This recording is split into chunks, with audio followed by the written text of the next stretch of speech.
The sound of a siren isn't what gets to you. In my line of work, it's just the dinner bell. You hear it, your pulse quickens, and you get ready to catch whatever life or stupidity has thrown at someone. It's the silence after the siren that's terrifying. The silence means they've stopped. And if they've stopped, you're on the clock. A clock that ticks in heartbeats and lost brain cells.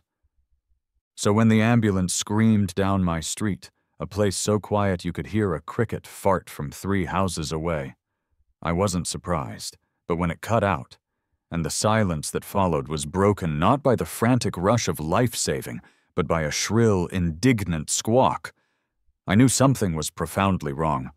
I rounded the perfectly manicured hedge of my own prison, property, and saw it. The tableau that would change my life. 2 paramedics, stretcher half unfolded, frozen on the curb. And standing between them and Mr. Henderson's front door, like a beige-clad sentinel of suburban law, was Carol Perkins, president of the Pristine Meadows Homeowners Association. Her hand was on her hip. Her other hand held an iPad, filming. "I am telling you," she announced, her voice echoing in the unnatural quiet. "You are not to cross this lawn. It is a flagrant violation of the Aesthetic Harmony Covenant, Section 4, Paragraph B. All foot traffic must be confined to designated paved pathways." The lead paramedic, a guy with a neck like a tree trunk and the weary eyes of a man who'd seen it all, stared at her as if she were a new and fascinating species of venomous frog. "Ma'am," he said, his voice dangerously calm, "we have a 78-year-old male, conscious but reporting severe chest pains, a potential cardiac arrest. We need to move, now." Carol did not move. She puffed out her chest. "The rules are the rules. They are in place to protect the property values for all residents. If you use the sidewalk as intended, there will be no issue." My brain, the one that spent 12 hours a day making life-or-death calculations, did the math instantly. The winding, decorative flagstone path from the curb to Mr. Henderson's door, complete with a charming but entirely obstructive rock garden, would take at least 90 seconds longer than a straight shot across the grass. 90 seconds. In the world of cardiac medicine, that's not a delay. It's a verdict. And in that moment, watching this woman guard a patch of grass like it was the Holy Grail, while a good man's heart was trying to punch its way out of his chest, something inside me didn't just snap. It vaporized. But to understand how we got to a point where a woman in beige capris was about to sentence a man to death over fescue, you have to understand Pristine Meadows. And to understand Pristine Meadows, you have to understand the gnome. It all started, as most suburban wars do, over something small and stupid. In our case, a gnome. I had just finished a brutal Tuesday in the ER. The highlight reel included a college kid who tried to see if a staple gun could pierce his own thumbnail. It could. A woman who had an allergic reaction to a calming herbal tea that was apparently 90% hornet venom, and the usual assortment of coughs, sprains, and existential crises. All I wanted was a cold beer, the embrace of my favorite armchair, and silence so profound I could hear my own hair growing. I pulled my sensible sedan into the driveway of our sensible house on our sensible, soul-crushingly uniform street. Every lawn was a perfect emerald carpet. Every mailbox was the exact same shade of black. Every house was a variation on one of 3 approved shades of taupe. This was Pristine Meadows, a place that had achieved peak suburban entropy. It didn't just look peaceful. It was aggressively, threateningly peaceful. And stuck to my front door was a flash of neon pink that was so out of place, it was like seeing a stripper at a funeral. It was a violation notice. My wife, Sarah, was already on the porch, holding an identical piece of paper, her expression a careful mixture of apology and dread. She's a landscape architect, a woman who finds beauty in nature's chaos, which made her decision to live here a mystery I was still trying to solve. "Don't get mad," she said, which is always a great way to start a conversation that will absolutely end with me getting mad. I plucked the notice from the door. The font was a stern, unforgiving Times New Roman. Pristine Meadows Homeowners Association. Official notice of violation. Violation Section 7.3a. Unaligned decorative lawn ornament. Gnome, male, fishing. Location: front flower bed, lot 74. Details: said ornament is positioned 8 inches from the base of the approved boxwood shrub. Covenant Section 7.3a. Clearly mandates a minimum distance of 11 inches for all Class C statuary. Action required: relocate ornament 3 inches to the left to achieve compliance. Deadline: 24 hours from time of notice. Failure to comply will result in a fine of $50. Signed, Carol Perkins, President, HOA Aesthetics Committee. I read it twice to make sure I hadn't suffered a stroke on the drive home. A fishing gnome. My daughter's fishing gnome, a goofy little ceramic guy named Barnaby she'd painted for me for Father's Day. He was 3 inches out of line. "Are you kidding me?" I asked the universe. "I just spent 4 hours fishing a Monopoly thimble out of a toddler's esophagus, and I come home to this." "I know, Leo, it's ridiculous," Sarah said, already moving into diplomatic mode. "But let's just move the gnome." "Move it? Sarah, I want to melt it down and forge it into a tiny gnome-sized middle finger. I want to plant that middle finger on Carol Perkins's lawn, perfectly aligned with whatever demonic covenant she worships." My voice was rising. What happens when something real goes wrong here? Is she going to fine the fire department for scuffing the curb? Is she going to issue a violation to God for an aesthetically displeasing cloud formation? Sarah put her hand on my arm. Her touch was the only thing that kept me from going full-on Viking berserker.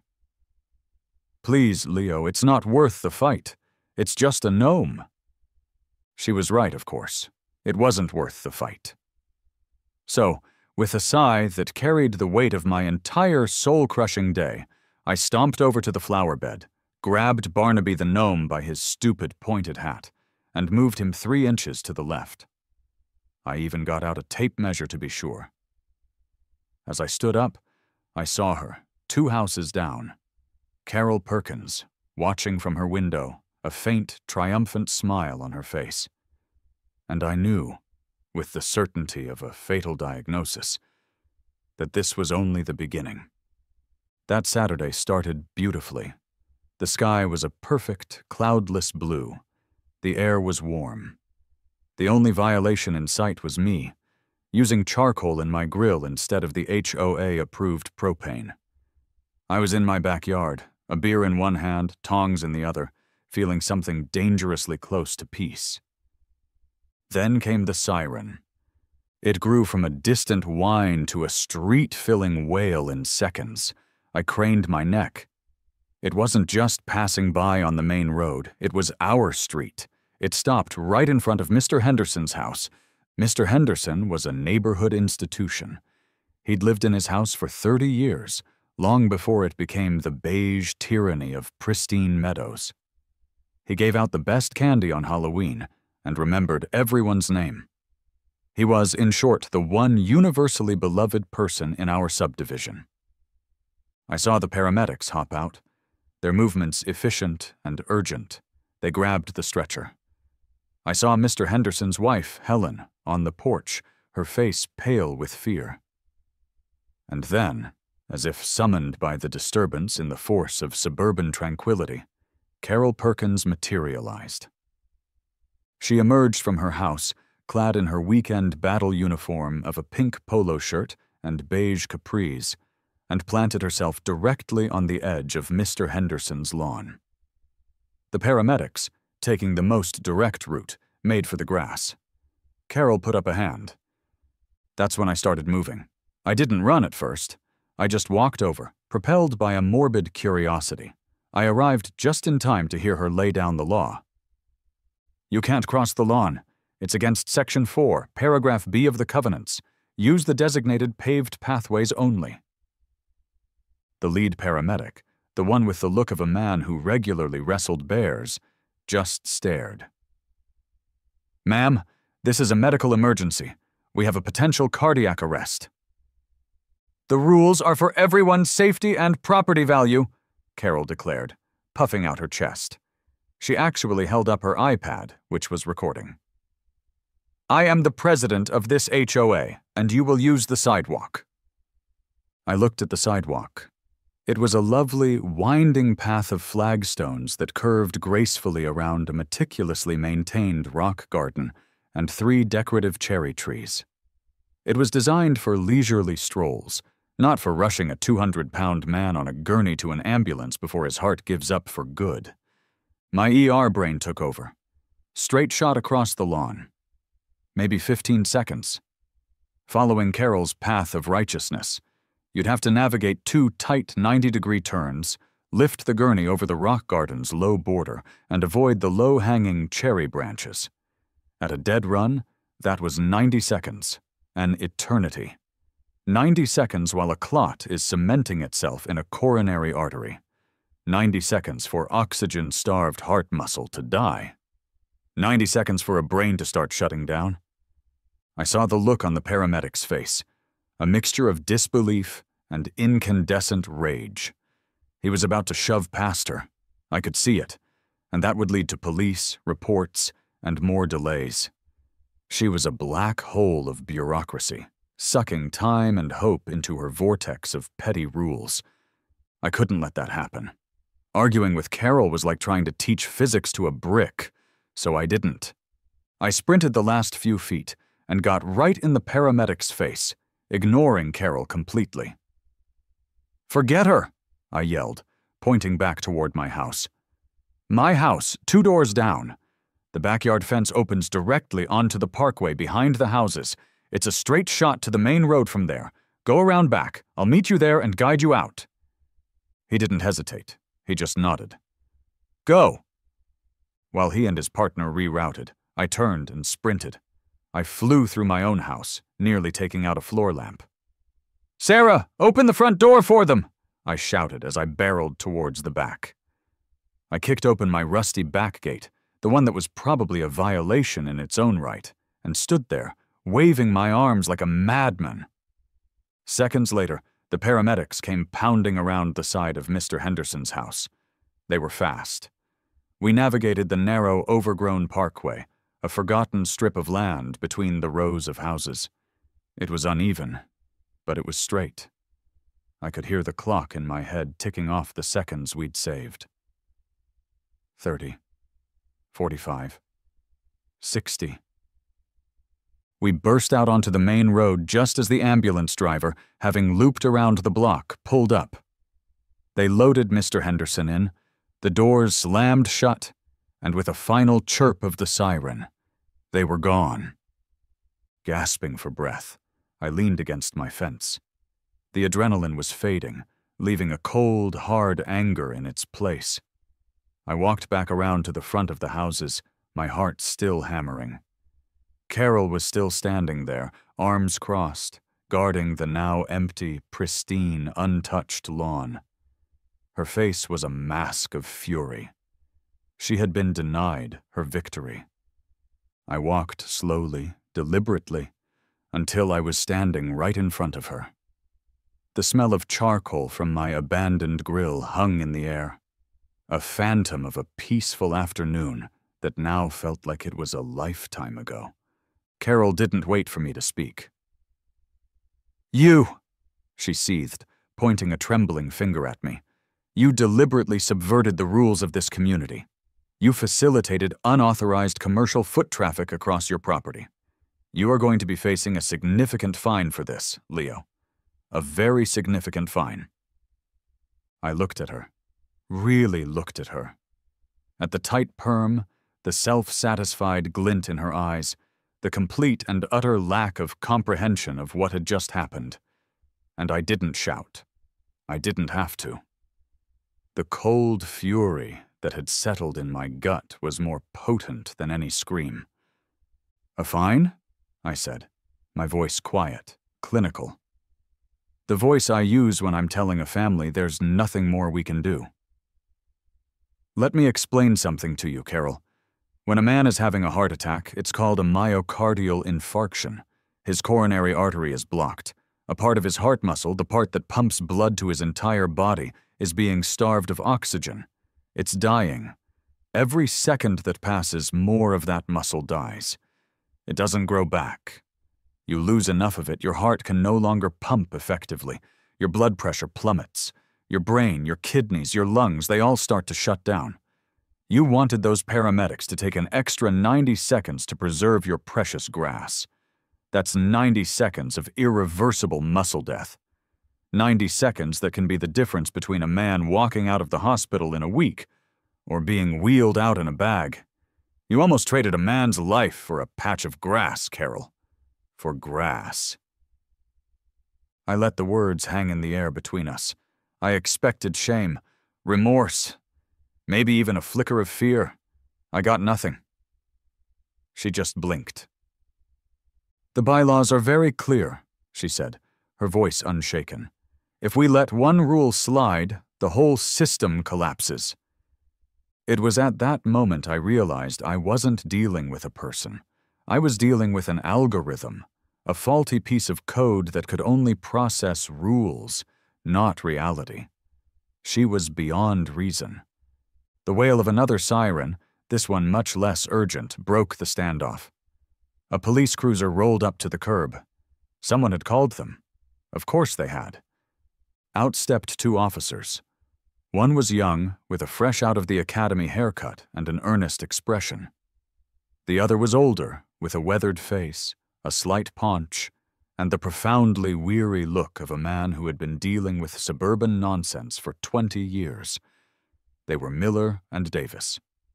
Carol immediately launched into her performance, painting herself as the valiant defender of order against rogue paramedics and their rule-breaking accomplice. Officer Miller, the rookie, listened patiently, nodding and taking notes. "I see, ma'am. A dispute over lawn access." Officer Davis, however, wasn't looking at Carol. He was looking at me. He'd already gotten the gist from the paramedics over the radio. He gave me a slow, almost imperceptible nod. It was a small gesture, but it was everything. It was an acknowledgement from the official world that I was not, in fact, the crazy one. "It's a civil matter, ma'am," Miller said finally, closing his notepad. "We can't enforce HOA rules."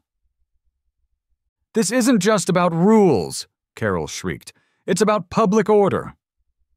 "Yeah, well, public order looks fine to me," Davis said, his voice a gravelly rumble. He glanced at my house. "Sounds like you did the right thing, Doc." They left. Carol stood there, fuming, deprived of her backup. I just turned and walked away. Later that night, the house was quiet. Sarah had tried to talk to me, but I couldn't form words. I just paced the living room, a caged animal in a taupe prison. My phone rang. It was one of my colleagues from the hospital. "Leo, just wanted to let you know that patient from your neighborhood, Mr. Henderson. He's stable. It was a nasty blockage, a real widowmaker. They got him to the cath lab just in time. Another few minutes. Well, they didn't have another few minutes. He's a lucky man." The relief hit me like a physical blow.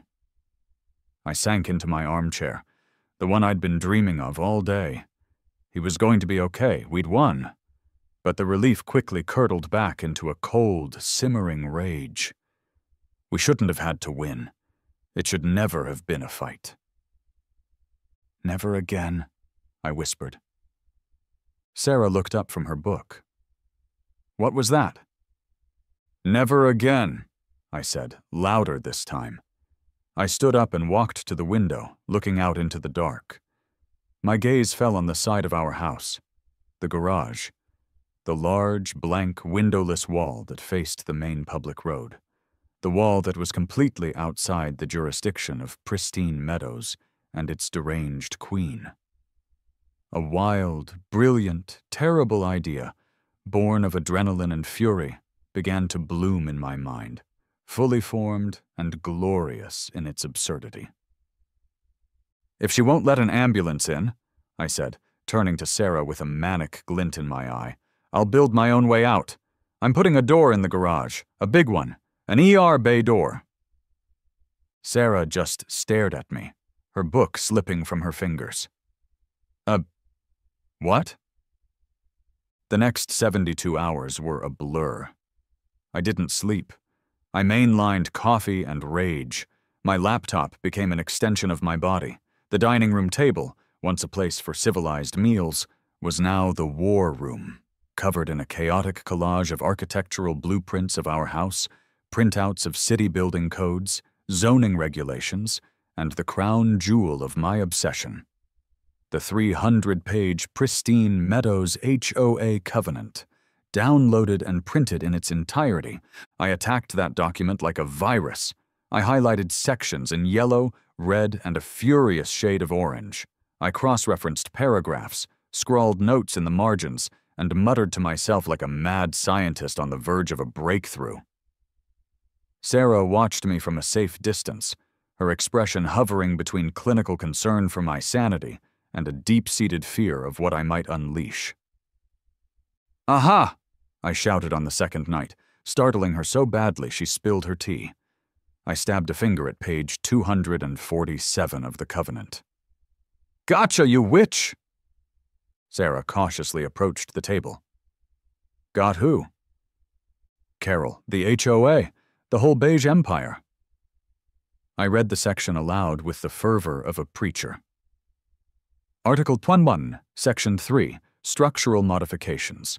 No resident shall undertake any structural modification, including the addition of doors or windows, which is visible from any community-owned property or adjacent residential lots, without prior written approval from the Aesthetics Committee.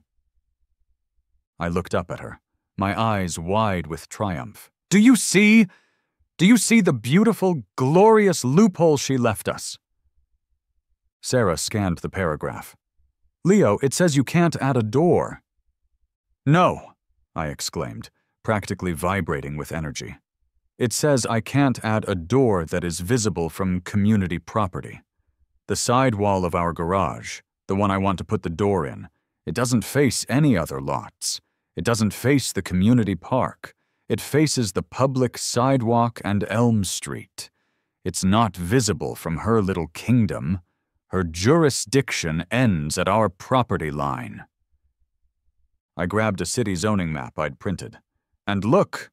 The city ordinance says a residential property can have a secondary access point for egress as long as it meets fire code and doesn't open directly into traffic flow. The sidewalk provides more than enough buffer. We're golden, Sarah. We are legally, technically, beautifully golden. She sank into a chair, rubbing her temples. "Leo, I understand you're angry. I'm angry too. But are you seriously suggesting we spend thousands of dollars to build a private ambulance entrance in our garage because you're mad at Carol?" "I'm not mad," I said, my voice dropping to one of intense, almost religious seriousness. "I am improving our home's emergency preparedness. It is a safety feature. It is a monument to common sense in a world gone mad with rules. Think of it as a civic improvement project, with a very, very large garage door-shaped middle finger attached." She was wavering. I could see it. I had to press my advantage. I spent the next hour crafting the ultimate weapon of spousal persuasion, a PowerPoint presentation. I presented it to her the next evening. The title slide read, Project Heart, Home Emergency Access Response Terminal. The slides that followed were masterpieces of weaponized logic. Slide 2, Enhanced Paramedic Accessibility, featured a diagram showing the 90-second delay of the Carol route versus the 15-second efficiency of the Leo route. Slide 3, Increased Property Value. Subtitle, Unique Features for a Discerning Buyer. I argued it would make our house stand out in a sea of beige conformity. Slide 4, The Moral Imperative. This one just had a picture of Mr. Henderson smiling, with the words, "Never again" underneath. That was the kill shot. Slide 5. The legal framework. A detailed breakdown of the loophole, complete with highlighted passages from the Covenant and City Code. Slide 6. Budget and timeline. A surprisingly realistic, if terrifying, cost estimate. I finished my presentation and stood there, clicking the remote, my heart pounding. Sarah was silent for a full minute, staring at the screen. Finally, she let out a long, slow sigh. It was the sigh of a woman who knew she was about to do something completely insane, but was too tired to fight it anymore. "Fine," she said, her voice laced with resignation. "Do it! Build your ridiculous spite door." She looked me dead in the eye. "But if Carol Perkins puts a lien on this house, you are the one who has to explain to my mother why we're being foreclosed on because of a gnome-related blood feud." It was the most beautiful thing she had ever said to me. Victory tasted sweet, but I knew I couldn't wage this war alone. I needed professionals. I needed people who not only understood the mission but embraced its glorious, chaotic spirit. I needed an A-team. First on the list, a contractor. This couldn't be just any guy with a truck and a tool belt. I needed a warrior. I called 3 highly rated professional contracting firms first. The conversation was always the same. "So, you want to cut a 10-foot hole in the side of your garage and install a commercial roll-up door?" one of them asked, his voice dripping with skepticism. "That's right," I said. "It's for improved emergency access." "And your HOA is okay with this?" "Let's just say the approval process is pending my interpretation of the bylaws." A long pause. "Yeah, I'm gonna have to pass on this one, buddy. Good luck." Click. After the 3rd rejection, I was starting to feel dejected. Then, while scrolling through a local online forum, I found a small, text-only ad in the services section. It read, "Gus O'Connell Construction. No job too weird. No HOA too scary. Call me." It was perfect. I called. A gruff voice answered on the 2nd ring. "Gus." I arranged to meet him at my house the next day. Gus O'Connell was everything I'd hoped for. He was a mountain of a man in his late 50s, with a wild gray beard, arms covered in faded tattoos of dragons and eagles, and hands the size of cinder blocks. He looked like he'd built Valhalla with his bare hands. He walked around my garage, kicking the wall, peering at the foundation, and sniffing the air like a grizzly bear assessing a campsite. I laid out the whole story. The gnome, the siren, the 90-second standoff. Carol Perkins in all her beige glory. I showed him my blueprints, my Covenant loophole, my PowerPoint. I explained my vision. A gleaming, red, fully functional emergency bay door. Gus was silent the entire time, just nodding and stroking his beard. When I finished, the silence stretched for a full minute. I thought I'd lost him. Then, a low rumble started in his chest, growing into a booming, infectious laugh that shook the garage. "Hold on. Let me get this straight," he said, wiping a tear from his eye. "You want to spend, what, 15 grand probably to build a whole-ass ambulance bay in your garage, just to stick it to your HOA lady?" "It's also a safety feature," I added weakly. He slapped me on the back, nearly sending me through the drywall. "Son, I've been waiting for a job like this my entire life. This isn't construction, this is art. This is a masterpiece of glorious, beautiful spite. When do we start?" We shook on it. His grip was like a vice. I had my B.A. Baracus. Next, I needed my Hannibal. The master of strategy, the lawyer. I couldn't go with the firm that handled our house closing. I needed a shark. A quick search for aggressive litigation HOA disputes led me to one name, Jessica Wren. Her website was sleek, black, and silver. The testimonials were terrifyingly impressive. She turned my neighbor's spite fence into my new pool house. The HOA wanted to fine me for my pink flamingos. Now they pay me a monthly consulting fee on lawn aesthetics.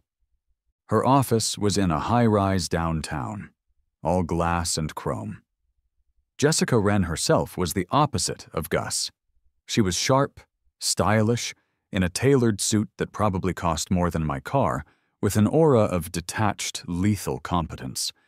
I felt like I was meeting with a high-end assassin. I sat across from her polished mahogany desk and told her the story. Unlike Gus, she didn't laugh. She didn't even smile. She just listened, her fingers steepled, her eyes fixed on me. When I got to the part about the loophole on page 247, a tiny, almost imperceptible gleam appeared in her eyes. When I finished, she leaned forward. So, let me get this straight.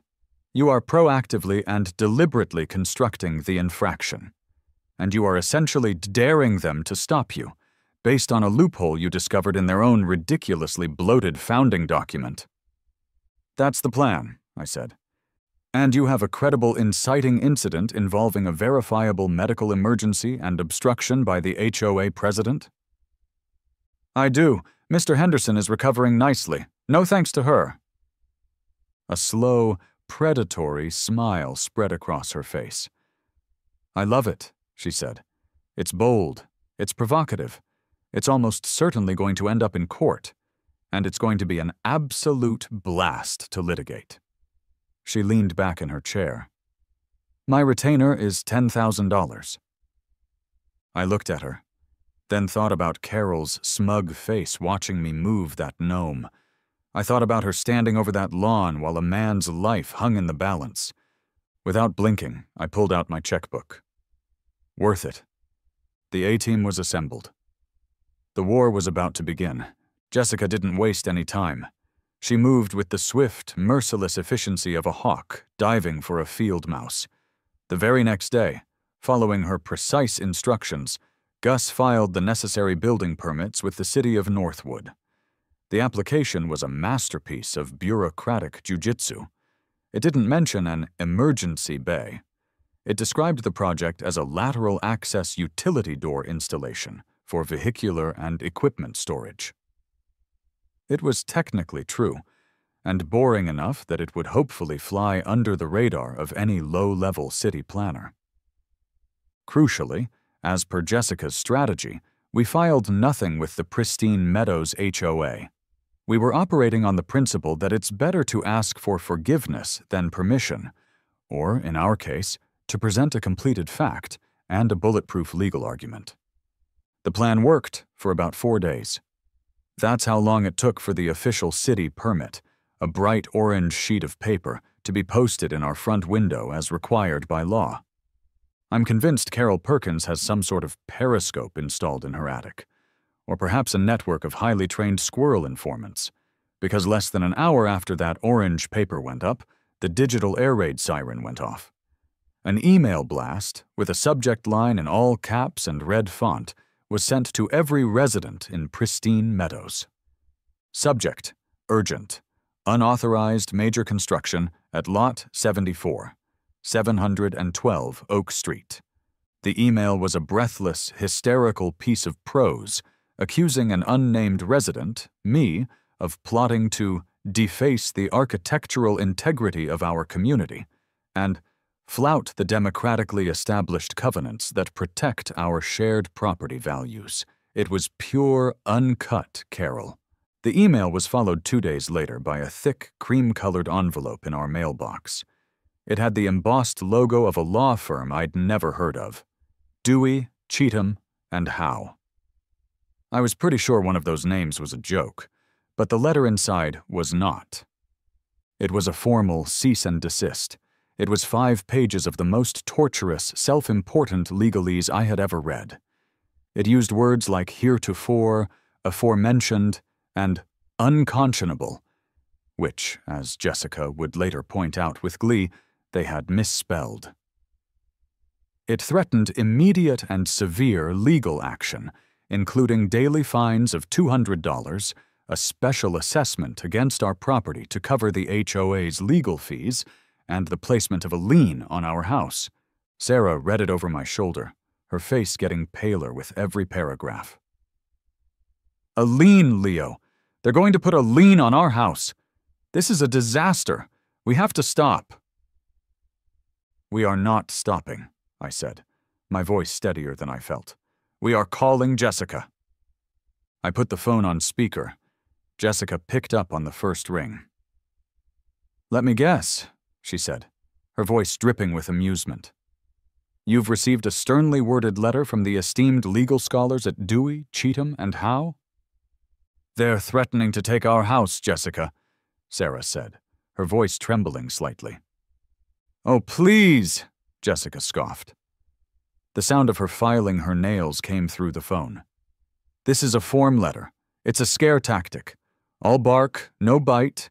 They're hoping you'll fold before they have to actually do any real legal work, which, judging by their spelling, they are not equipped for. Gus has a permit from the city. The city's authority on building code trumps the HOA's aesthetic guidelines, especially when a compelling public safety argument can be invoked. Let them posture. Let them send their angry letters. We have the law, the facts, and the moral high ground. They have a rule about lawn gnomes. I could hear Sarah take a deep breath. Jessica's confidence was contagious. So what do we do? I asked. Do? Jessica asked, a hint of laughter in her voice. You do nothing. You let Gus start making a whole lot of noise tomorrow morning. I, on the other hand, am about to draft a response. It will be polite, professional, and it will calmly and methodically tear their entire legal premise to shreds.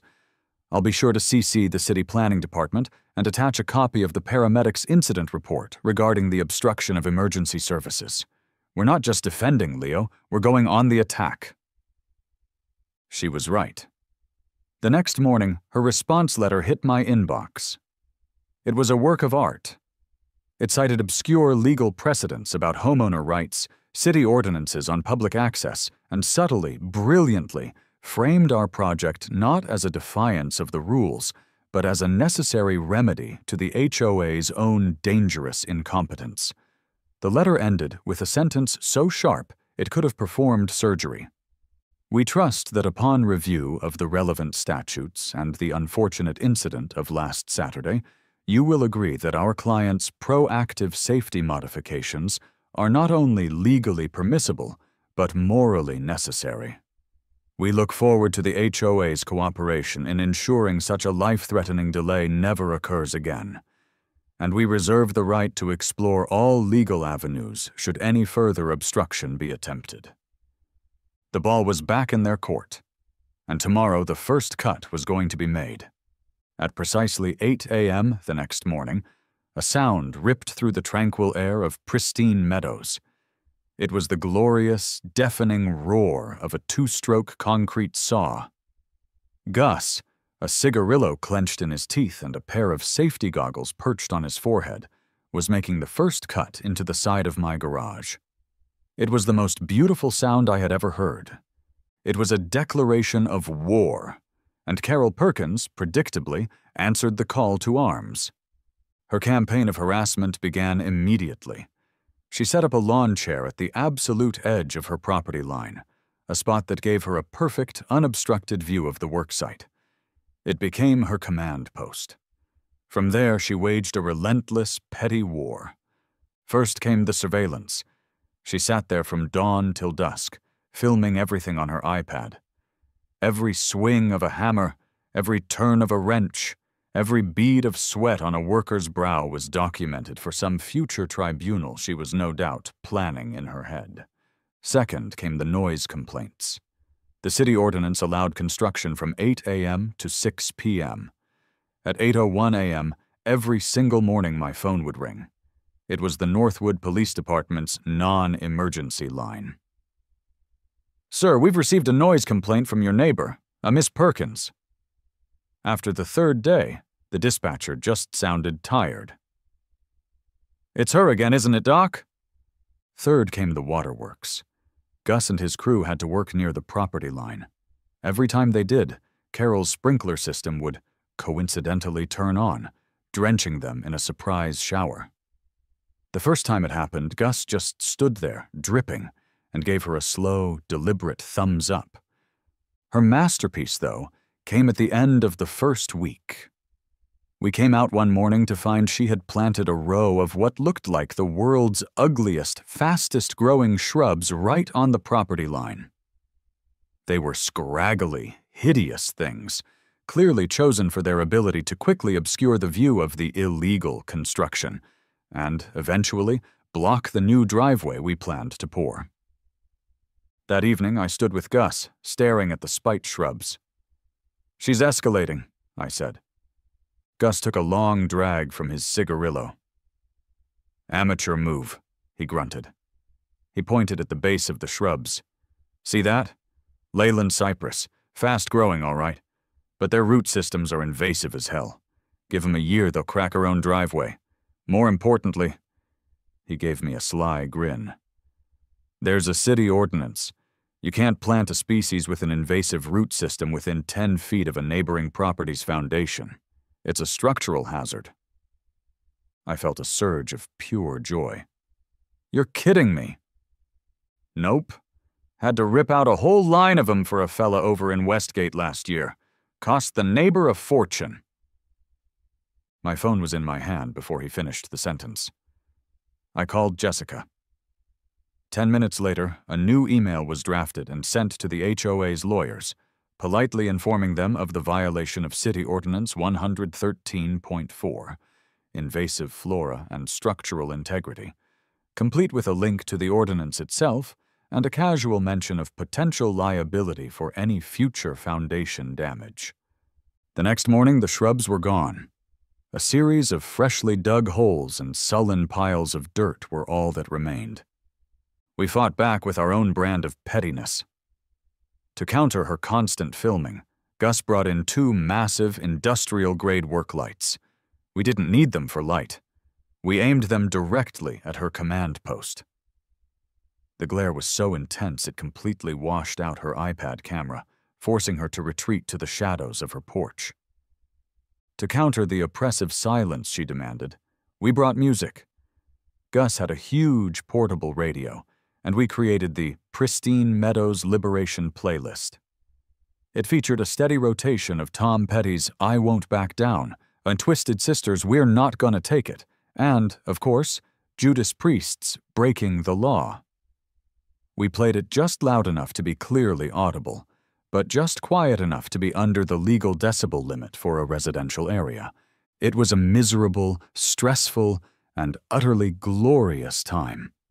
Every morning, I'd wake up to the sound of construction, and every day brought a new absurd skirmish in our tiny war. And with every cut of the saw and every swing of the hammer, our big, beautiful, bright red symbol of defiance was getting closer to reality. Carol, having lost the shrub-based theater of war and been blinded by our strategic light deployment, fell back on her one remaining superpower. Dialing 911, it became a routine. Officers Miller and Davis were at my house so often I considered offering them a spot in our coffee club. Carol's complaints grew more and more desperate, more fantastical. One afternoon, they showed up because of a report of suspicious vehicles. The vehicle in question was Gus's beat-up Ford F-150, which had been parked in the same spot for 2 weeks. "Sir," Officer Miller said, sighing heavily as he looked at the truck, "Miss Perkins is claiming that your contractor's vehicle is," and I'm quoting here, "blocking the aesthetic view of the sunset from her west-facing parlor window." I just stared at him. "It's a public street. The sun is in the sky. Are you serious?" Before Miller could answer, Officer Davis chimed in, his voice loud enough for Carol, who was watching from her porch, to hear clearly. "Well, Miller, it's a public street. As far as I know, there's no law against being ugly in public. If there were," he paused, glancing pointedly at Carol's house, "we'd have to write a ticket to that monstrosity of a mailbox." He was referring to her mailbox, which was shaped like a giant, unnervingly cheerful goose wearing a bonnet. I had to bite the inside of my cheek to keep from laughing. Miller shot him a look, but the point was made. They got in their car and left. Another day, they were called for trespassing.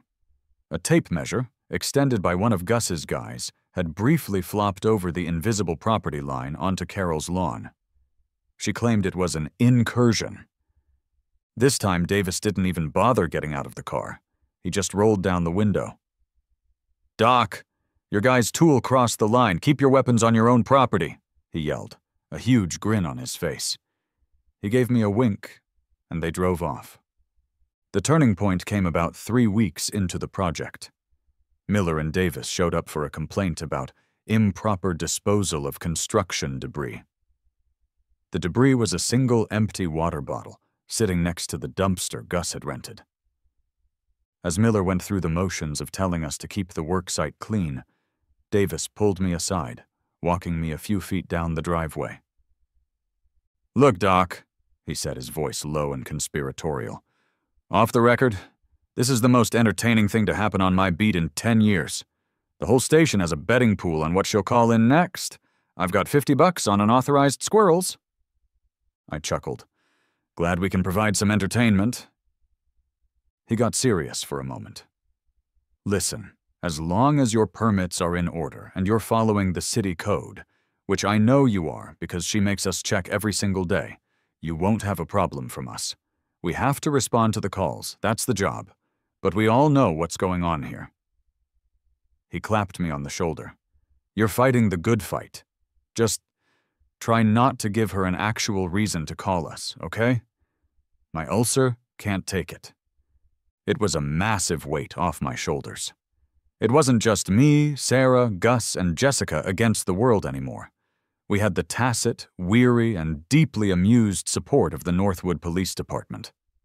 The system wasn't just bending under the weight of Carol's absurdity, it was actively starting to lean in my direction. Emboldened, I went back to the worksite where Gus was framing the opening. The hole in my garage was huge now, a gaping maw waiting for its magnificent red door. "Good news," I said to Gus. "The cops think we're hilarious."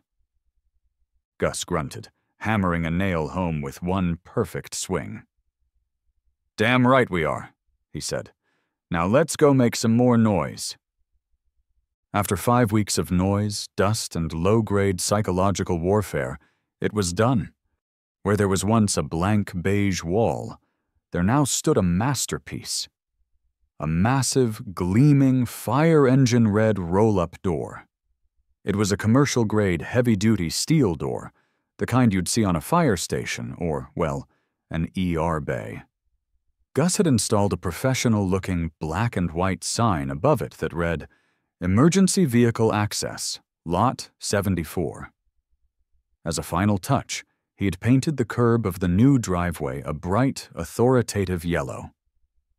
It looked so ridiculously official and so utterly out of place in our sea of taupe that it was breathtaking. It was the most beautiful thing I had ever seen. Such a monument couldn't just exist. Its arrival had to be celebrated. So Sarah and I decided to throw a party.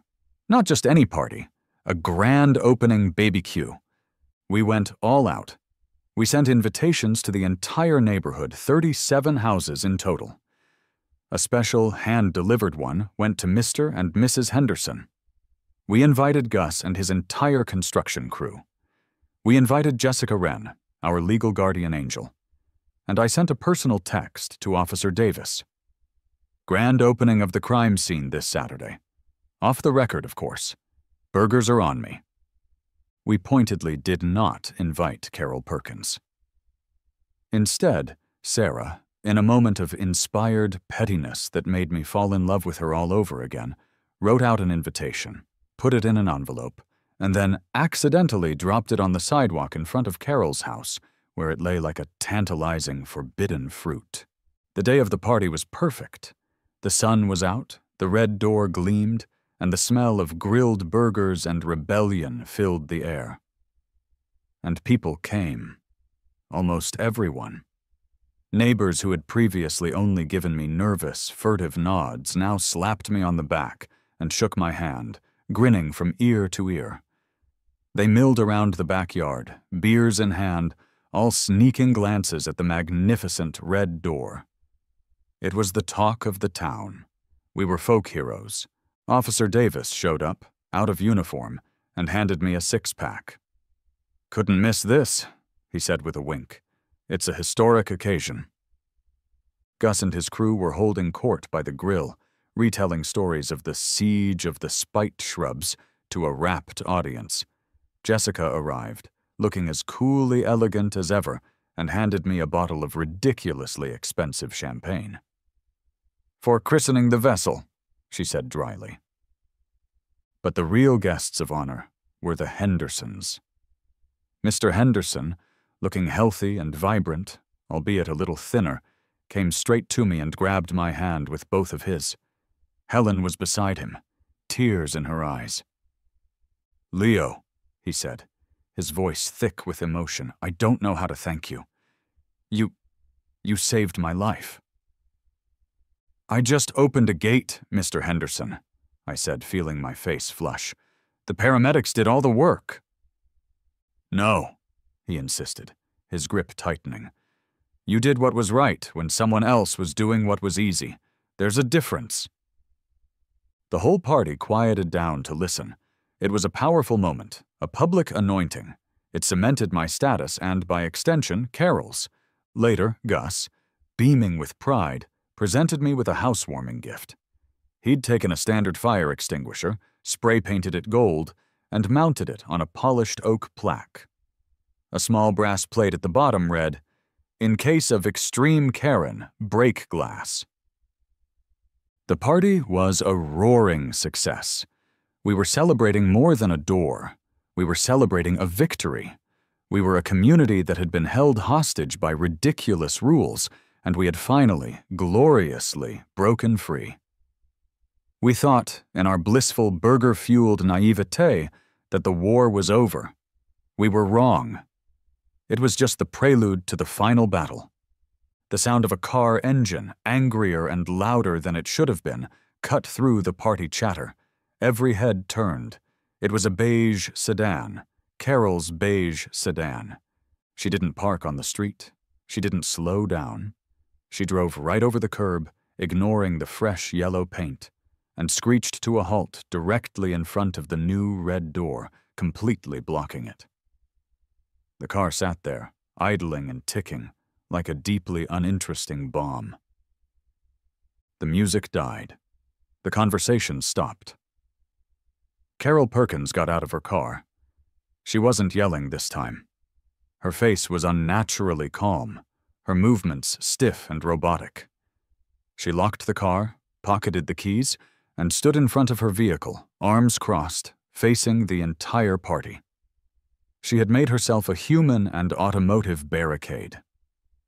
"This structure is illegal," she announced, her voice flat and devoid of emotion. It carried across the silent yard. "It is a blight on the architectural harmony of this community. It violates every principle this HOA was founded on, and I will not allow it to stand." A collective gasp went through the crowd.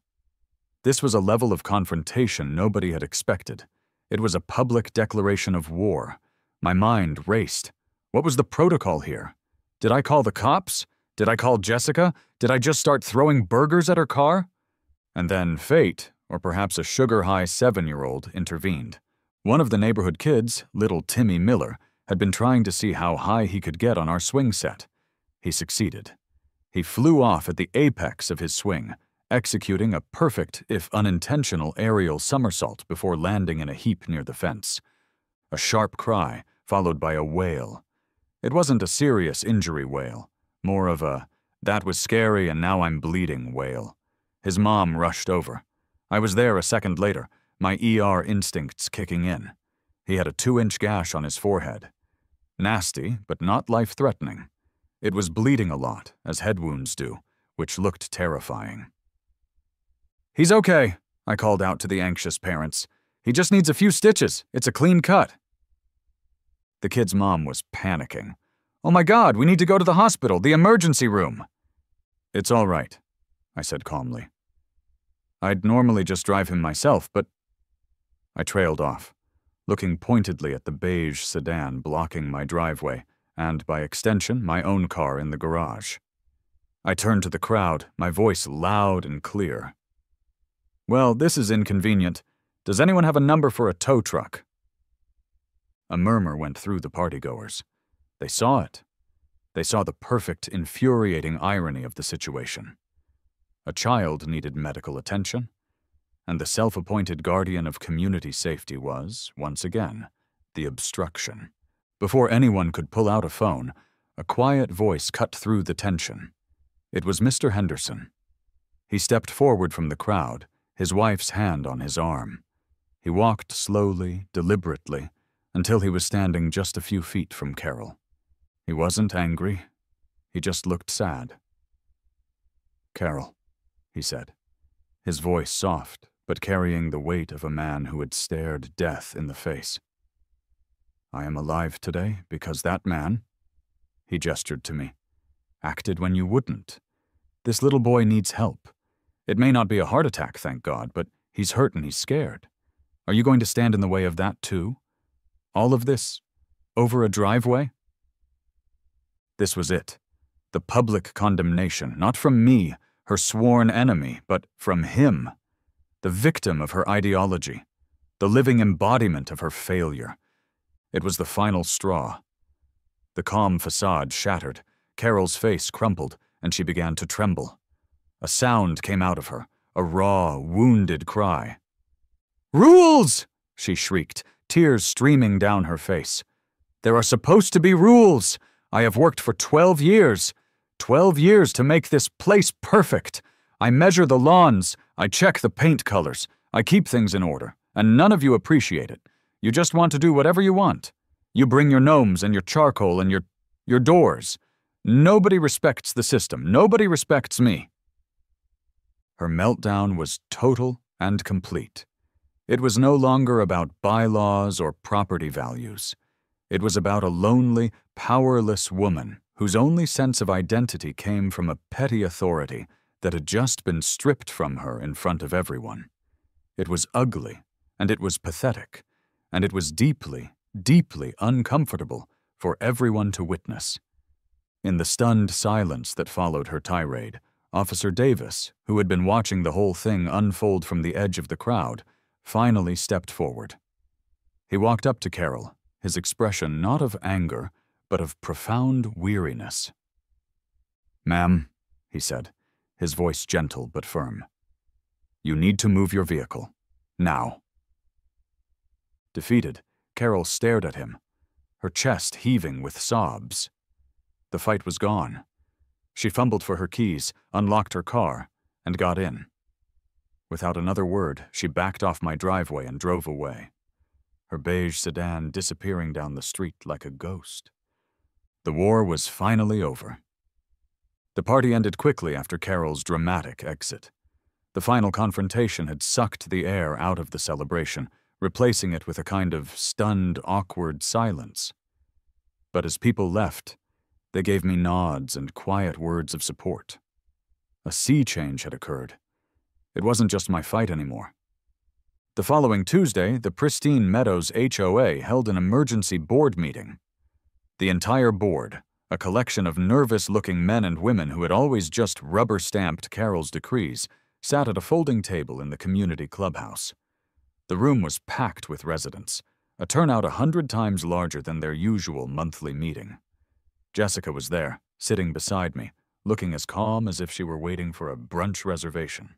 The acting president, a man named Bob, who looked like he'd rather be having a root canal, tried to bring the meeting to order. It was chaos. People were shouting. A petition was being passed around.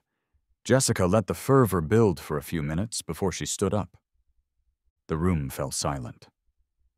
"Ladies and gentlemen of the board," she began, her voice cutting through the room like a scalpel. "My client, Dr. Leo Maxwell, is not here to ask for forgiveness. He is here to accept your apology." She then proceeded to calmly, methodically, and ruthlessly dismantle the HOA's entire position. She brought up the initial incident with Mr. Henderson, citing dates, times, and the official paramedic report, which listed obstructed access as a contributing delay. She brought up the final incident with Timmy Miller, for which there were 30 witnesses. She presented the city-approved permits for the lateral access utility door. She presented the ordinance about invasive shrubs. The HOA, she concluded, led by its former president, has not only failed to protect the safety of this community, but has actively endangered it. My client's home modifications were a direct and legally sound response to this gross negligence. Any attempt to fine, lien, or otherwise penalize Dr. Maxwell will be met with a swift and aggressive countersuit, citing reckless endangerment, harassment, and intentional infliction of emotional distress. We are confident that any jury would find in our favor. However, she let the threat hang in the air. My client is a reasonable man. He is not seeking financial compensation. He is seeking a return to sanity.